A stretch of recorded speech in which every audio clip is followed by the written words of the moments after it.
sebelumnya, yaitu pembentukan portofolio optimal dengan model indeks tunggal atau single index model.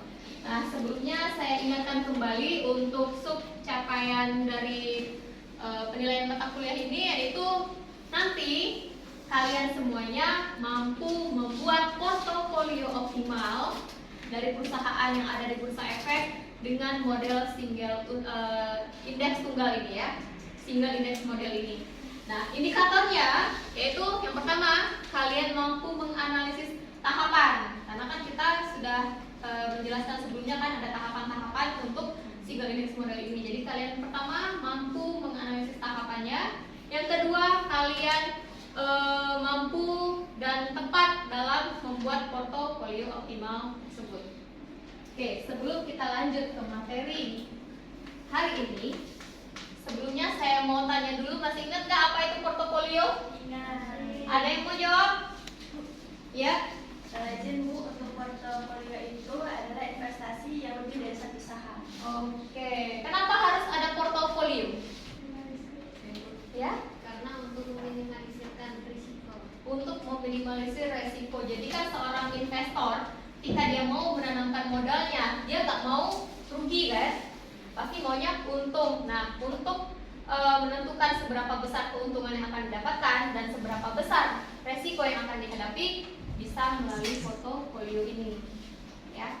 Karena sekarang kan banyak investasi bodong. Ketika kita berinvestasi langsung mendapatkan pengembalian yang besar. Ada nggak kalian ditawarin investasi 5 juta dengan keuntungan 10 juta? Pernah dengar kan? Nah, itu kan semuanya bohong. Investasi yang baru dilakukan terus langsung buat kaya itu hanya imajinasi. Oke, sebelum kita masuk pertemuan hari ini, saya mau mengingatkan kembali ada berapa tahapan untuk pembuatan single index model ini? 6. Apa saja? Ada yang mau jawab? Ada berapa? Apa saja? Yang pertama? Hitung return, kemudian beta sama alpha. Yang ketiga? Expected error. Kemudian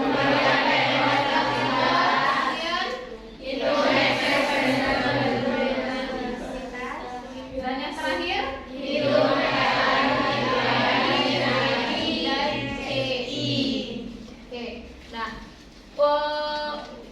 sebelumnya kan sudah dibagikan per kelompok ya. Sudah mulai dicari nggak datanya? Sebenarnya sudah saya kasihkan linknya di sini, bisa kalian lihat datanya di websitenya IDX. Di sini bisa kalian pilih 10 perusahaannya, bebas mau perusahaan apa saja. Di sini ada datanya, ada perusahaan yang tercatat di Bursa Efek itu. Kemudian silahkan dipilih dari sekian 800-an itu 10 perusahaan. Saya ingatkan kembali ya. Kemudian yang dicari adalah harga saham. Harga sahamnya ada di sini. Nanti di data pasar ini lengkap.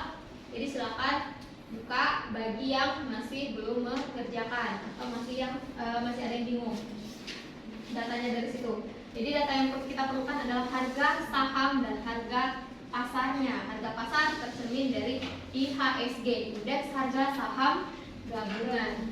Nah, pertemuan sebelumnya kita sudah menghitung return, baik itu return realisasi, return ekspektasi untuk sekuritas, return pasar, dan return ekspektasi pasar. Betanya juga sudah, alfanya sudah, kemudian error dan expected error juga sudah, varian error sekuritas juga selesai. Hari ini kita masuk materinya ke excess return to beta sekuritas. Jadi di sini untuk menunjukkan hubungan antara dua faktor penting di dalam investasi, yaitu return dan resiko. Jadi hubungan antara return sama resiko itu tercermin dari excess return to beta. Dimana untuk menghitungnya kita butuh return ekspektasi sekuritas dikurang dengan RBR. RBR adalah return bebas resiko yang diambil dari data tingkat suku bunga yang dikeluarkan oleh BI. dibagi dengan beta. Rumusnya return ekspektasi sekuritas dikurang return bebas risiko dibagi beta. Ini ada contoh soalnya. Ini ada beberapa perusahaan di mana sudah diketahui return sekuritasnya ada betanya. Untuk RBR-nya tingkat suku bunga BI 5% per tahun. Ada yang mau mengerjakan ke depan? Untuk perusahaan yang pertama, Henry.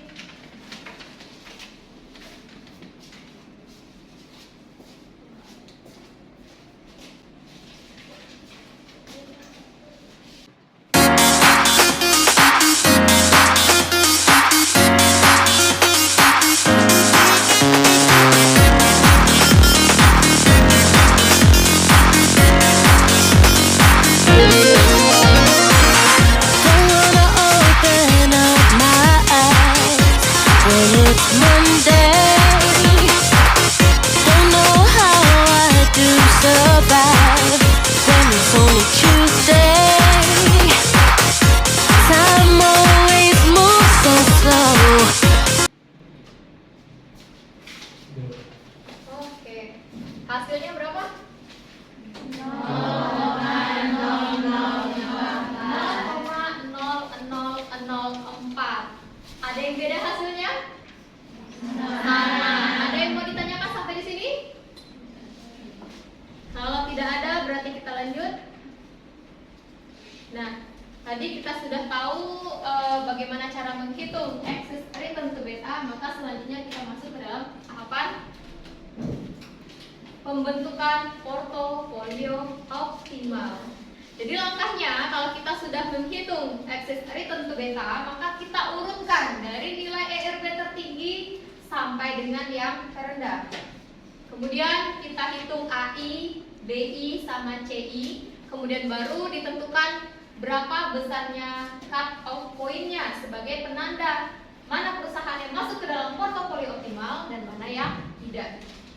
Nah, dari situ untuk menghitung AI ini rumusnya BI, CI, kemudian untuk proporsinya yang dilambangkan oleh ZI ini, kemudian ini adalah persentasenya.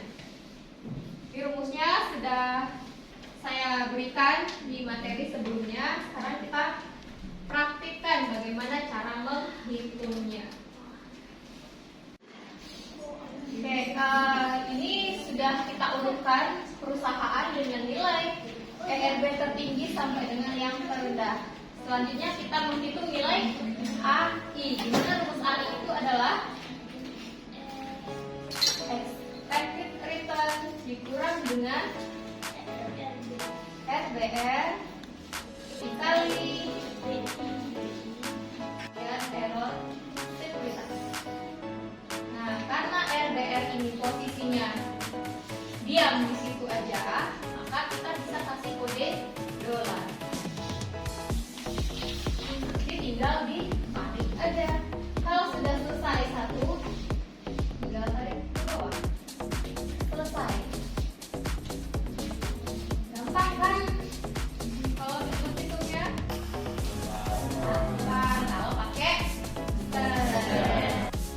Oke, sekarang kita tinggal membandingkan dari ERB-nya dengan nilai CI. Untuk perusahaan pertama yaitu perusahaan F, ERB-nya adalah 10, sedangkan CI-nya 8. Maka dia masuk ke dalam pembentukan portofolio optimal karena nilai ERB-nya masih lebih tinggi daripada CI.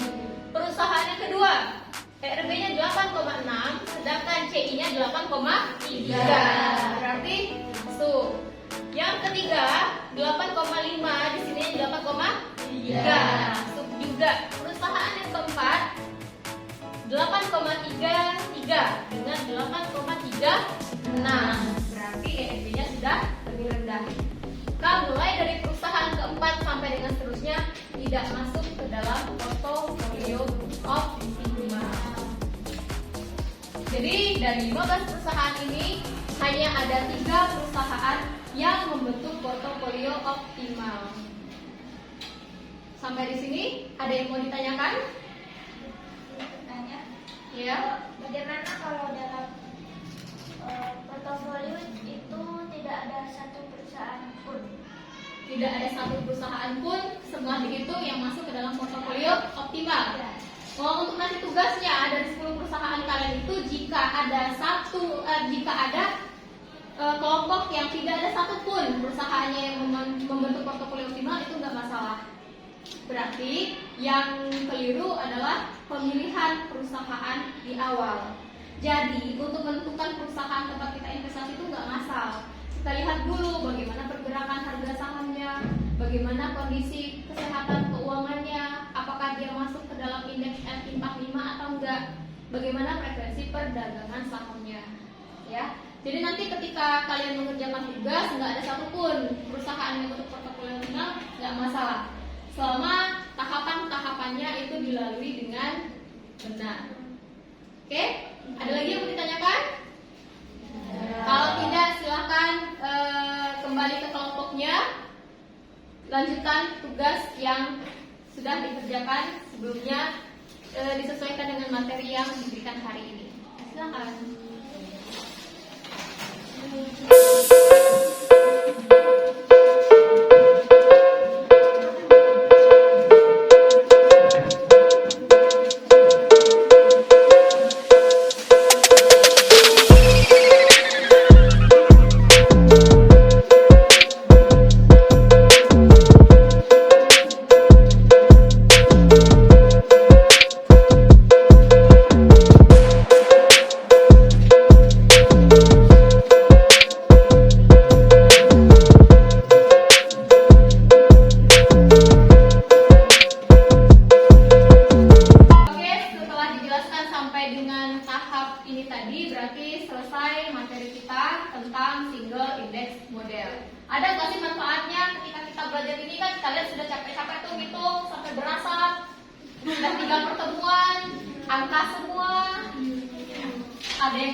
Indeks tunggal ini atau single index model.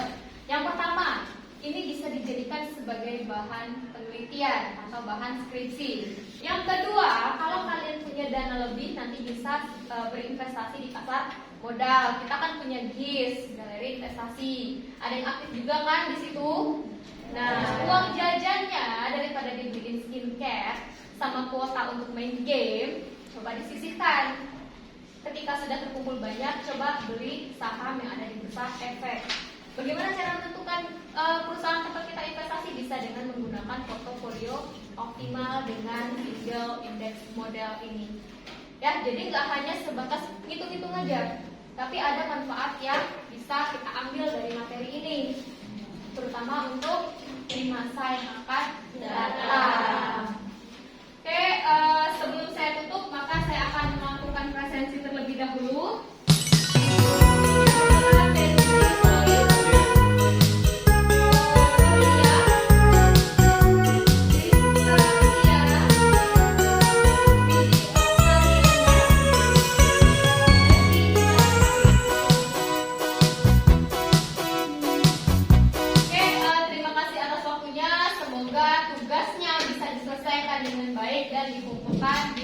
Selanjutnya, kemudian tugas tersebut nanti kalian presentasikan di kelas, boleh dengan perwakilan anggotanya saja.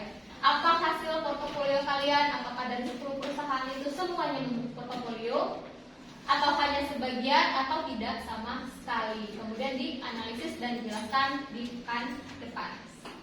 Oke, terima kasih sekali lagi atas waktunya.